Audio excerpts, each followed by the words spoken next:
Здравейте, дами и господа!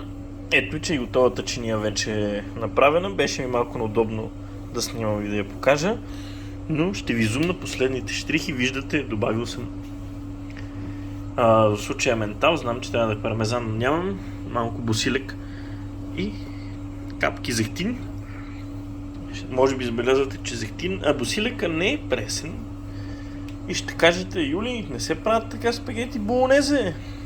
Трябва сам да си направиш соса, да си нарежеш всичко, да го оставиш да какри час и 15 минути. Да си месиш сам пастата, да сложиш пресен босилек, пармезан, както си е в рецептата, истински зехтин екстра върджин, който сложи. И да, знам всички тези неща, но когато си ергенин и 12 часа минава, не мисля, че имаш чак толкова време за импровизации и за готвене.